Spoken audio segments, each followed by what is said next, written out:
Besigye oluvudde mu kusaba n'atandika okutalaaga ng'anoonya obuwagizi mu disitulikiti y'e Shema ne Bushenyi.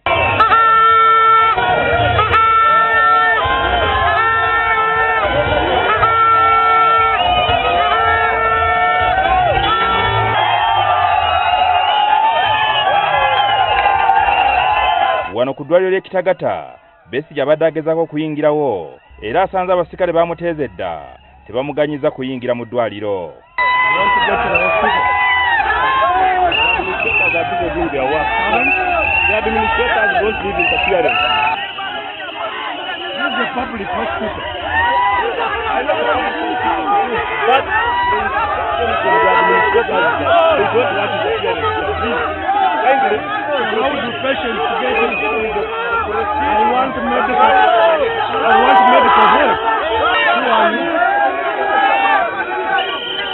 So cannot allow the crowd in the hospital. Let him go to the designated place where the rally is supposed to take place, where he's supposed to meet his supporters, not in the hospital. He's totally out of order.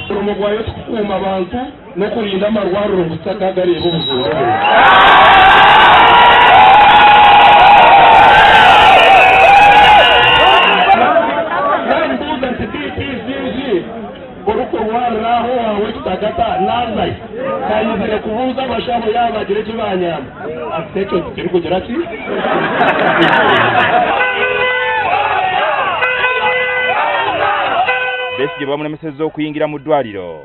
Yeeyongeddeyo okusisinkana abawagizi be mu disitulikiti y'e Shema eyakutulwa ku Bushenyi.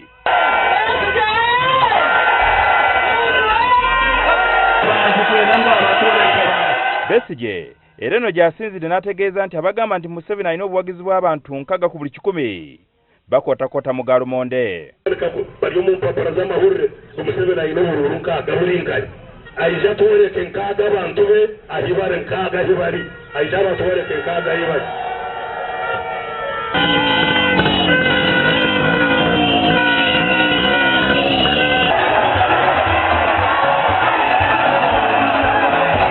Besigye bw'avudde Shema ayingidde disitulikiti y'e Bushenyi era n'ayanirizibwa namungi w'abantu.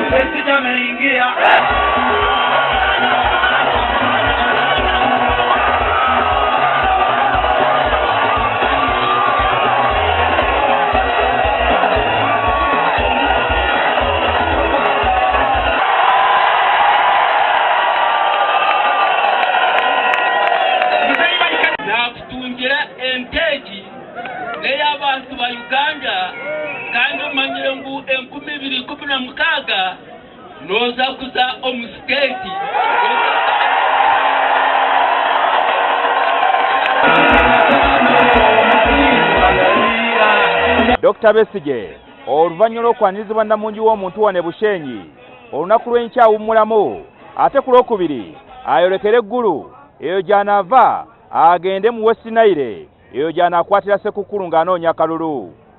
Jingo Francis, NTV, wane Bushenyi.